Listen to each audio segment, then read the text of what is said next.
Hi, it's Noelle from Country Credits. I'm here with Brandon Wisham. He's a newly signed songwriter in Nashville and amazing artist himself.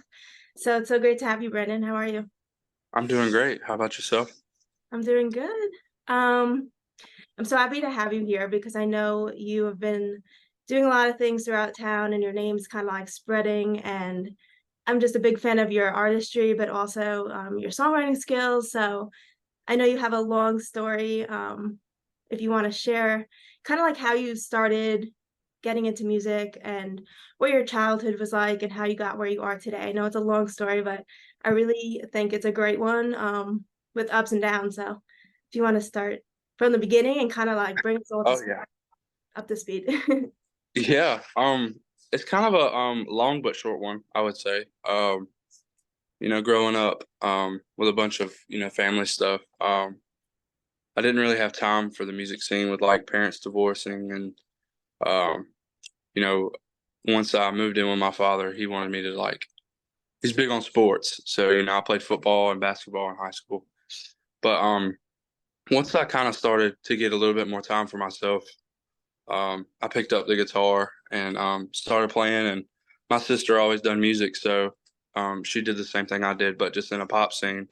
And I kind of picked up after her and took off with it. And here recently, I would say last year, I wrote my very first song that I've ever like actually applied myself. And I wrote it with my buddy Ryan Spencer, and he writes a lot. So I figured, from a hometown, there's not a lot of people in your hometown that do the same thing that you do. So once you find those like certain group of people, you stick with them. And yeah, we got on FaceTime one night and wrote a song. Um, and he swore up and down that the chorus wasn't long enough, but I did what every good friend would do. And as soon as I got off of FaceTime with him, I posted it on TikTok and it blew up like overnight. And Bailey commented on it and he was like, let me cut it. So obviously we were freaking out because for one, it's like my first song I've ever like written. And then for him, um, he's been wanting this to happen for a while. So we kind of got together and talked about it and got to Bailey and we tried to text him directly at first, like through Instagram and but like texting an artist directly like that is almost impossible. So And what was your life like at this point for people that don't know? Like, what was your yeah. job or like were you in Oh school? goodness. So I actually was graduated. I graduated in 2021, so not too long ago. Um, but I actually didn't have a job at the time. I quit because I moved in with some friends, and they're a little bit financially stable, more financially stable than I was, and they could afford it. So they kind of told me they was like, if you want to like quit your job and do music full time, shout out to them. They know who they are. They That's let awesome. me quit my job and yeah, so not a lot of people is fortunate to have people like that. I got very lucky that they believed in me like they did. But I quit my job and I was living in their house. I had my own room. Um so I had all the time in the world to just write and And this was South better myself Carolina. as an artist.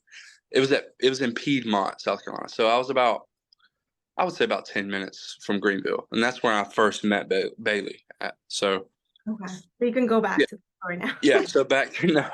So we got the song, trying to get it to Bailey at that point and texting him directly on social media was impossible, it felt like. So I got a little frustrated, I'm not gonna lie. So I actually cut the song myself. I came up here to some guys that I knew previously when I was like 18. And we cut the song, like had a demo for it. I was teasing the demo, it was doing really good. And then um January 6th, I think, somewhere around that time. It was so crazy. I was actually ready to sign a contract to become a full-time driller, so like pipeline and fiber communications. And I was gonna put music on a halt for a minute, and I got a FaceTime call about 8 times from Ryan. It said Ryan, and I just kept on like muting it. I was like, I'll call him later. So about the 12th time, I told my brother, I was like, I gotta take it. And it was actually Bailey on his phone. And Easy. It was like his last show on his little headline tour that year. At the beginning of this year was like in my hometown, and Ryan ran sound at the place that he was, So it's a whole ball of luck. So crazy. So So, crazy. so he like went up to Bailey and was like, "Let me cut this song." And well, he said, "Can you cut this song?" And Bailey was like, "Yeah, let me hear it." And he showed him. He's like, "Yeah, I'll cut it." And then he was like, No big deal. "You're not yeah." And he was like, "You're not the original kid like that sang it on TikTok, were you?" And he's like, "No, that's my buddy Brandon." So that's when they called, and Bailey was like, "Come out." So I went out, hung out for like 5-ish, 10 minutes. Didn't really get to talk to him much. He's busy, getting in the mindset of showtime. So by the end of it, I got to sing like side stage. It was my first time ever being at something like that big. Like in like backstage. So I was like kind of backstage and side stage where he kind of came on and off. And as soon as very energetic Bailey, if you picture him, he zoomed off stage, just took off. And then everybody, it was such a small venue, it just like flooded of people. So I got sucked into this crowd, like this storm of people.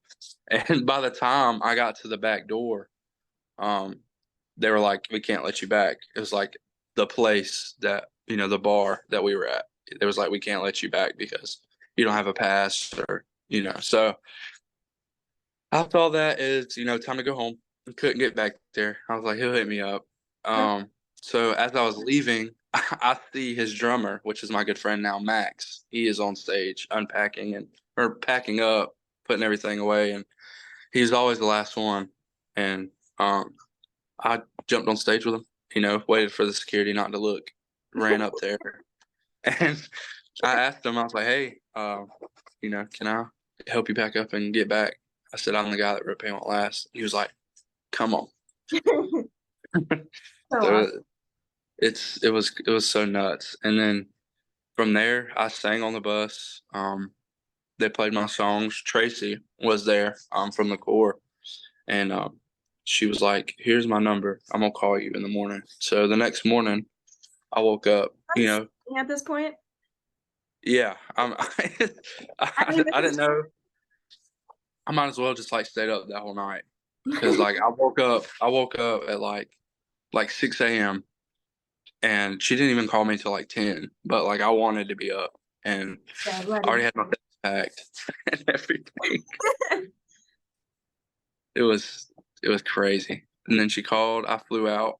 Um, I only had $5 in my account, so I told my whole family I had money, and I had a full round flight ticket. So I was supposed to come back February 3rd. I was like my flight back, Mhm. and I didn't have a flight back. I had a one-way flight there, and To I didn't Nashville. know how I was gonna do it. Yeah.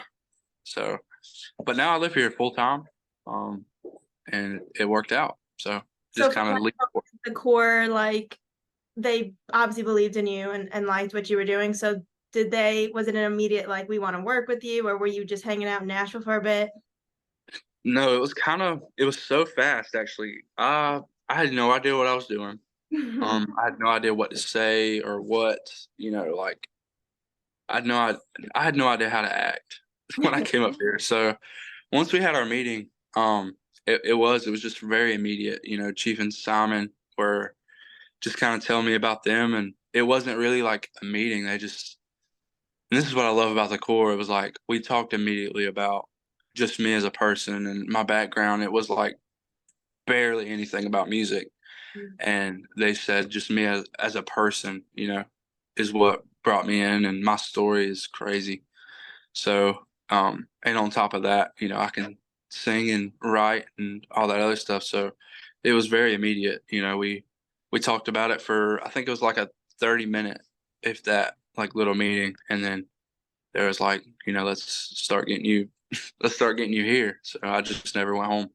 That is so crazy. So what about your friend Ryan? Like, did he move or is he still back home and just kind of working? Ryan? Yeah, Ryan, he's still back home. He tours a lot, and he does like little, his little, you know, like how to explain it. He does like his own like self-promoted tours. So he's completely independent. he's doing some really cool things though. He got to play. He wrote a song called "Make 22 Zero Again." Very good song. About like veterans, Mhm. losing their lives and to their own hands. And he got to sing it on like national television on the news. And Wow. he went to Florida for like this big rally and sang it there. And Mhm. he's making some noise for sure in a different way. Proud of the guy for sure. Yeah. And so when you wrote Pain Won't Last, was that something that you were the majority, writer? Like, was it from a story So that you experienced, or how did that come to be? yeah, so we actually when we were on FaceTime, we was like, we're gonna go on mute and get some ideas together, and then we'll like revisit each other here in a minute. So we kind of went on mute, and he had like a whole other vibe of a song written, and I had just turned 20, so I was battling some kind of like mental health stuff, and just in a real like I don't know, it was a weird hole, I guess, and I had some stuff I wanted to talk about, but I didn't know how to talk about it, so I figured, I wrote the song called like "Pain Won't Last" because people come and go, life changes. There are hard times, good times, but whenever you're in pain, you're not gonna be in pain forever, unless it's like physical pain, obviously. But like when it comes like mentally and stuff, pain doesn't last. And I wanted to, touch on the subject, so I kind of had like the first verse going and the idea, and I showed Ryan once we like got back to talking about it, and he said, "I'm not doing my song. We're gonna go on that one." So we just finished writing it together, and Avery, which is he's my roommate here. Avery Robertson, very talented guy. He has been up here writing, and I was a fan of him from TikTok, and I didn't really know him that well, but I knew of him and had his number. And I just like his writing style, so I actually called him to help us finish it. So we all finished it like over the phone and sent it to Bailey, and that's kind of when I figured out I needed to finish it though. I didn't have it finished until Bailey like commented on it, and we was What like, yeah.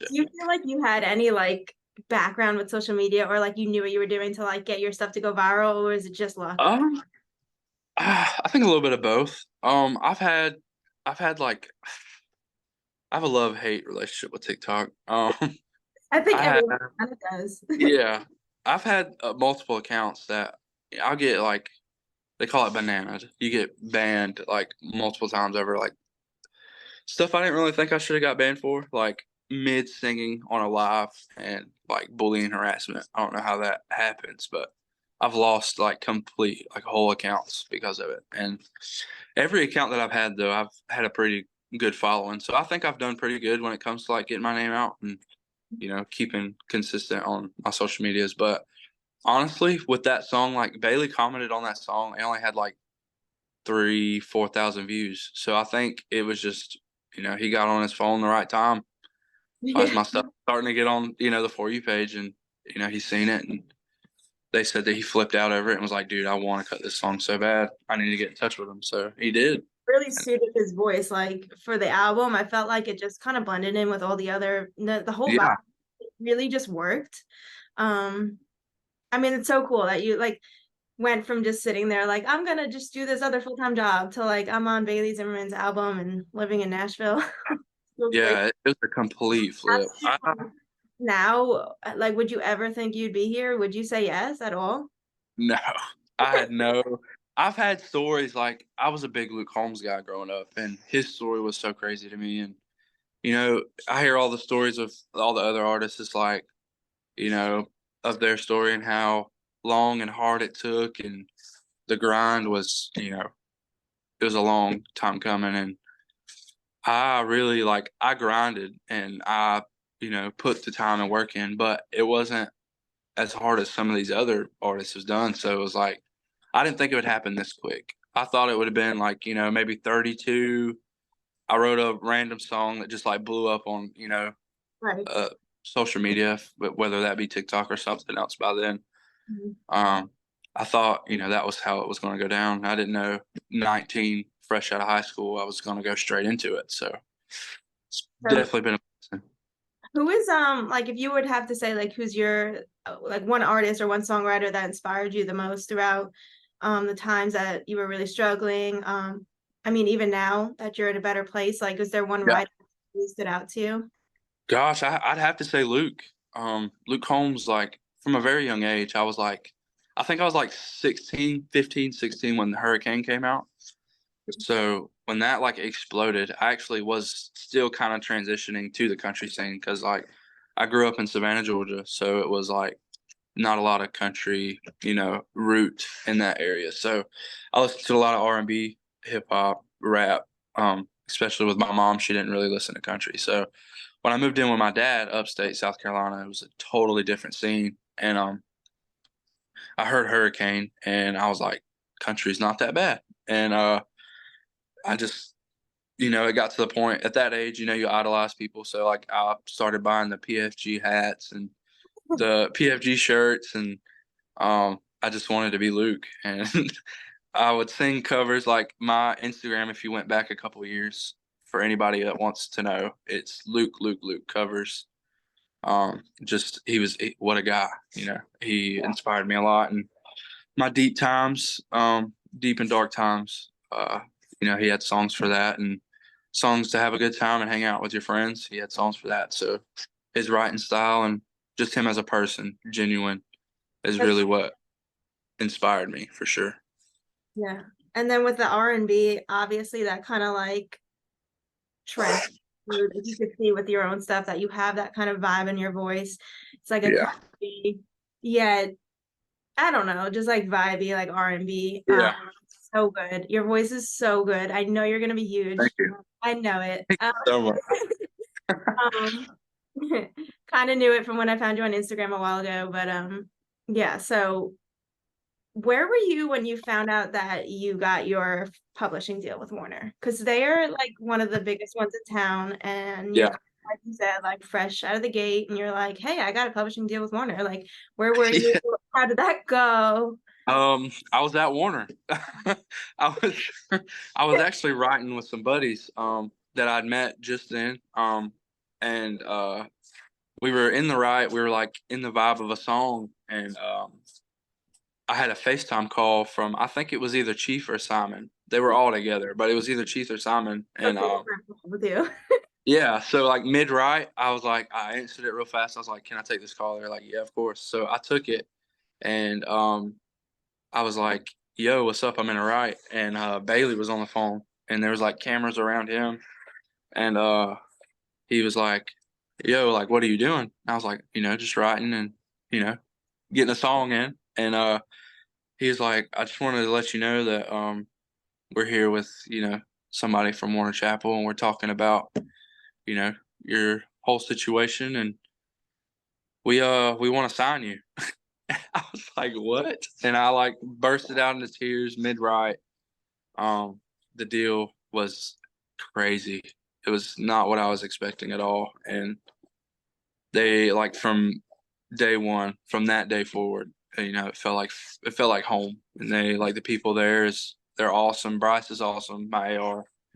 So Ben Vaughn, so crazy that I directly went to like the president of Warner. It's like straight to him, and it was like I don't know, man. Exciting. I'm so happy for you. Congratulations. Thank you so much. It's been an emotional roller coaster, good and bad. It's I'm sure.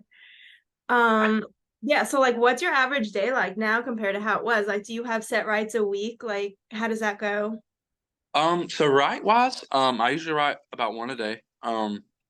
I try to stay closer to like beginning of the week, so like Monday, Tuesday, Wednesday, sometimes Thursday, Friday. But I try to stay like Monday, Tuesday, Wednesday because of the, being close to Bailey and, um the core touring a lot. I like to go and experience these things. Like I go with Bailey sometimes to like we went to Rock the South, to a How was couple of that? That years looks ago. It was so cool. Like I've never like I've been to one concert my whole life before this, and it was Cody Johnson.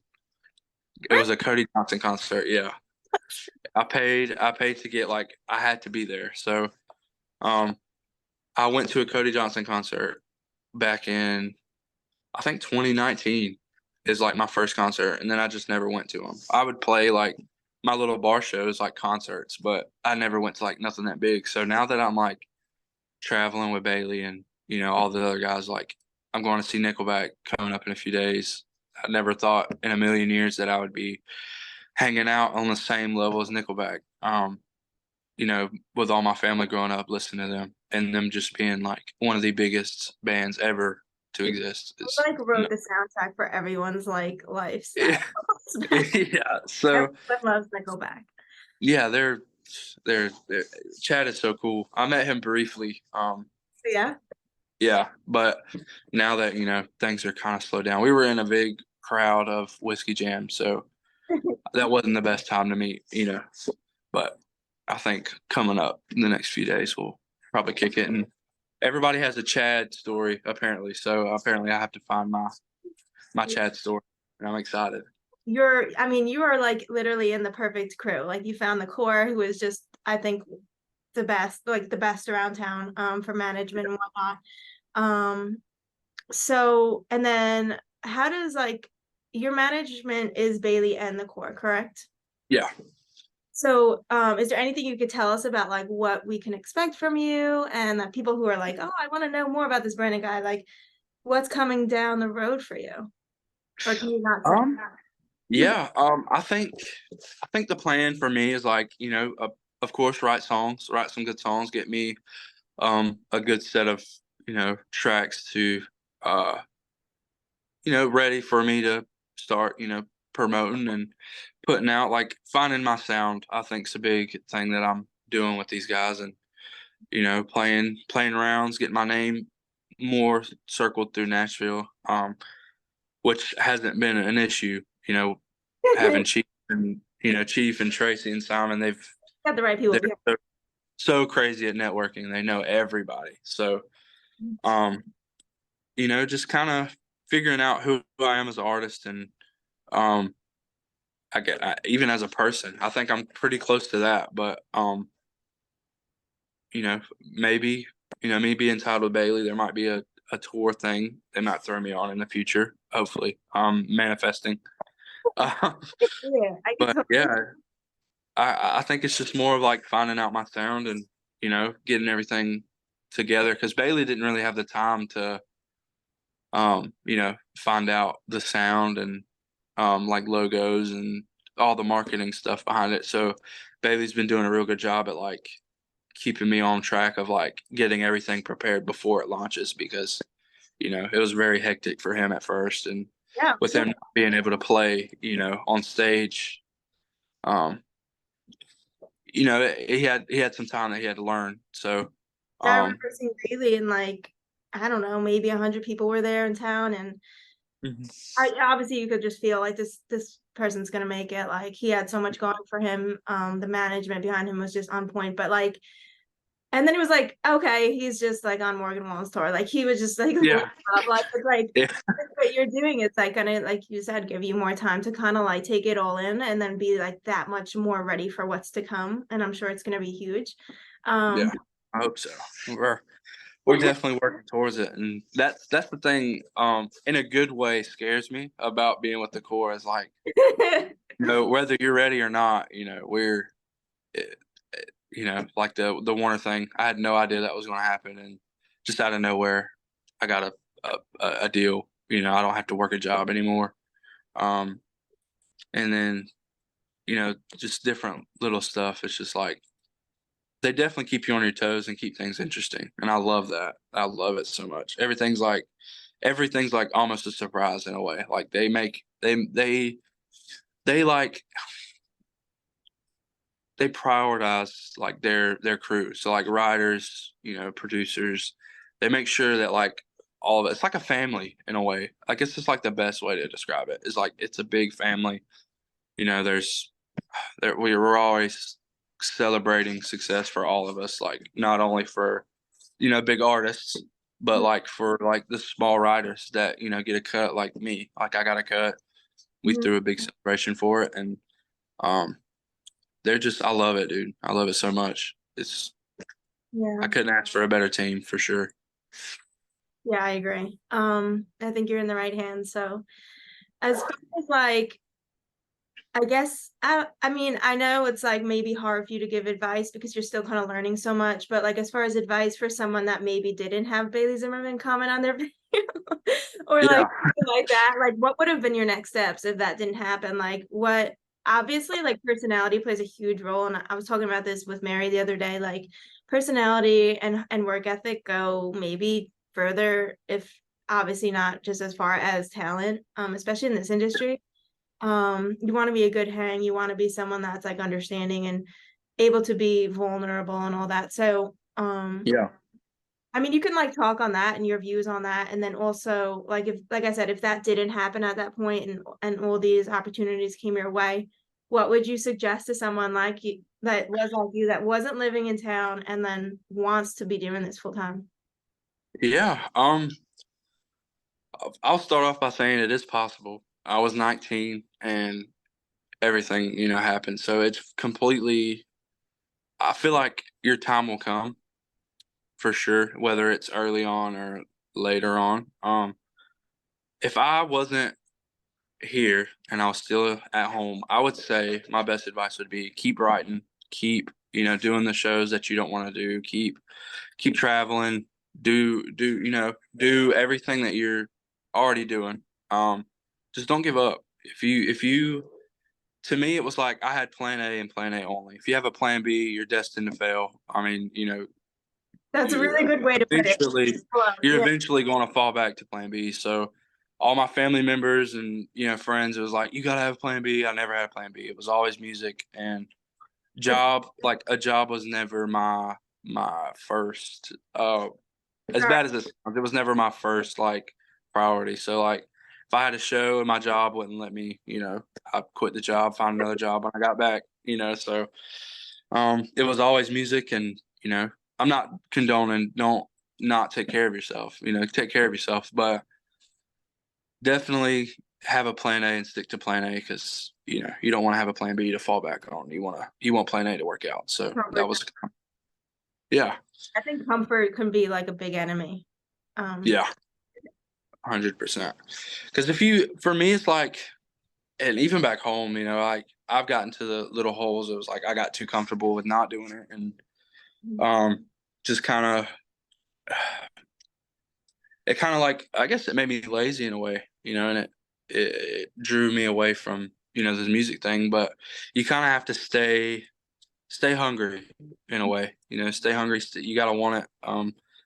There's still a lot that I have to do to get to the next level, and there's still a lot of room for growth, and sky's the limit for sure. Sky is definitely the limit. do you have a dream, right? Like, Oh my goodness. Yes, I do have a dream, right? I want to be in the room with I would say a three-way right now. If I got a call, which is kind of probably impossible because they're both very successful artists, but Luke Combs and Hardy. that's so Me, Luke, and Hardy. funny. I literally called that in my brain. So That would be, Hardy, oh my gosh. dude, Hardy was like recent for me. So it was before Bailey for sure. Um, So since about 2020, when Iraq came out, his first, album or whatever, like first album, um, I kind of dug into him. I knew of the Hicks tape because of like he went to Jared with Wallen. So like I've listened to some of the stuff on there, and I always thought he was really good. And then when Iraq came out, it was just like a whole different level of songwriting for him. And I realized I was like, he is a lot better than people, put him out to be. And then he got all those cuts with like Blake Shelton with God's Country, and I started doing a little more research, and it's kind of like in my mind it sparked the songwriting thing for me.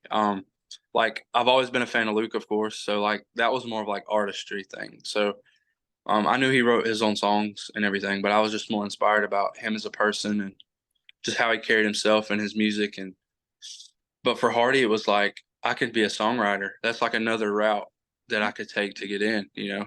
So he inspired me at the songwriting aspect, and I went from that. Like I would only listen to him. Like my playlist was Hardy. I just shuffle his album for a while. And, I think it's kind of helped me for sure when it coming up here and um figuring out this writing thing because I've never wanted to be a songwriter per se, but kind of learning the love for it and the craft of it. It's like he was definitely the start of that. So Luke and Hardy, if you Make ever see us, it we need to make it. happen. So, so you imagined really just being an artist first? That was your headspace? Yeah, I knew like, coming up here, I was very wild about like there's not a lot of artists that, do the writing thing and it's very possible to just be an artist. So when I came up here and like I think I was 18, I came up here just a few years ago for the first time. I realized that like, you know, not a lot of artists write some of their music and I wasn't big on writing, so it was like no hate towards them. It was like I kind of wanted to do that because I didn't really have any, I didn't dream or have any kind of motivation to be a songwriter. I didn't know how to do it. So that was kind of like the first plan. And then once, Hardy came back or came into the scene and started showing his writing skills off more and more each album and song, it was like, I want to do that too. So I got into that. And then, of course, Pain Won't Last happened. And I think it was pretty, I think it was a plan to happen in a way, because with it being my first song I've ever written, applied myself to, it was, it made it on Bailey Zimmerman's debut album. So I Mhm. couldn't stop there in a way. So I was like, if that happened, we're working on number two, hopefully coming up in the next few projects that he does. Good. We're figuring it out as we go for sure. We're figuring it out. Yeah. And then maybe he'll sing on one of your songs because you're such a Yeah. good. Yeah, for sure. Oh goodness. That's an amazing partnership. And like just for everyone that probably doesn't know, like you didn't know Bailey before this at all, right? I had no idea. Like I knew of him of course. Right. Fall in Love was big. I've had a few covers, from his EP like I've put on TikTok, but I've never like had the attention of him.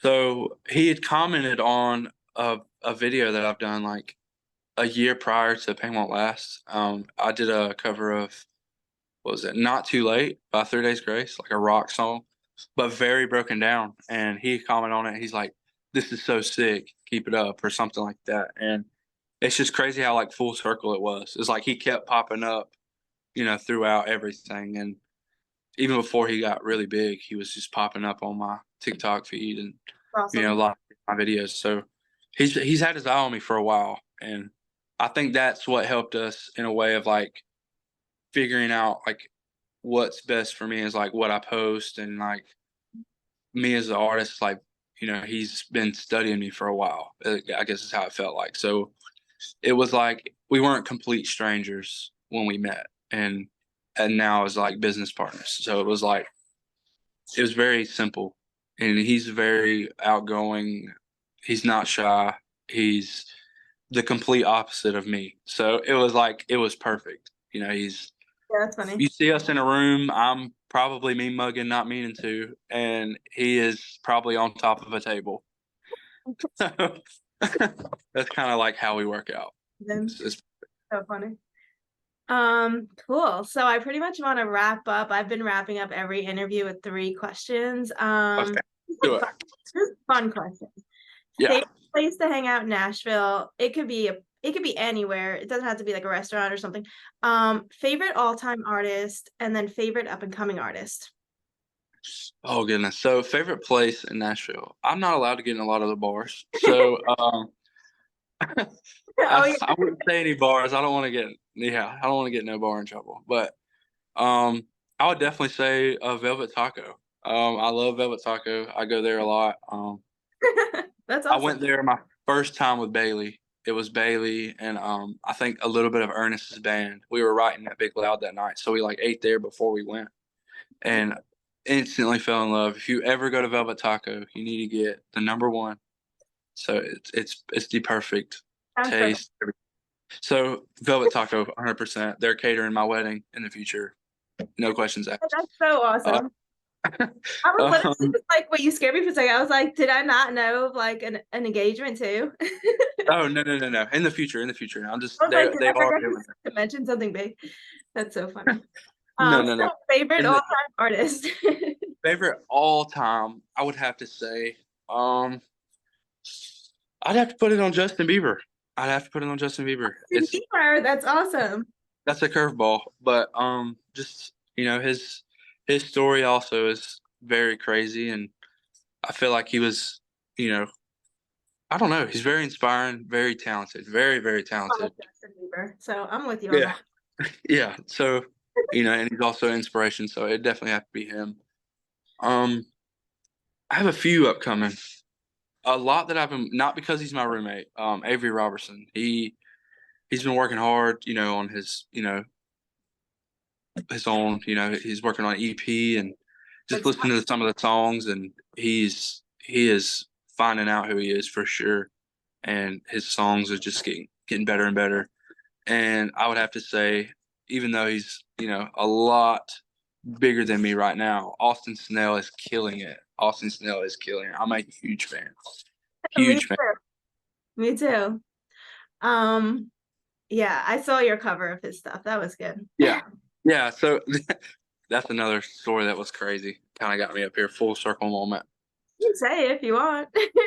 So, so the thing with Austin Snell was like, I covered his song. Um, it was "Excuse the Mess," and how that song came about was like my brother is very big on like finding, underground artists and listening to them before they explode. And he's been very accurate. Like it's scary. It's like people he listens to and then they explode. So he like showed me the song and it was "Excuse the Mess," and I was like, this is so different and I love it. And I did like a broken down, very like even the tempo was slowed down, like acoustic version of it. I had it in my TikTok drafts for like 6 or 7 months because I What? didn't think it was good enough. And I was sitting in my bedroom, um, and I was like, I gotta post something. I ain't posted something in 3 days, so I ended up posting that one. And then I woke up and he had duetted it on TikTok, and his had like 500,000 views at that time and mine had like 200,000. And then I think now it's sitting at like 1.6, 1.7 million on his page. And then he invited me out to one of his, he put out a song, "Get There First," a couple months ago. And he did like a big music video for it. And they invited me out to hang out with him and watch the set. So that was even before the Bailey stuff was happening. That's It was crazy. Yeah, so it's like full circle moment. It was like, I need to get up here.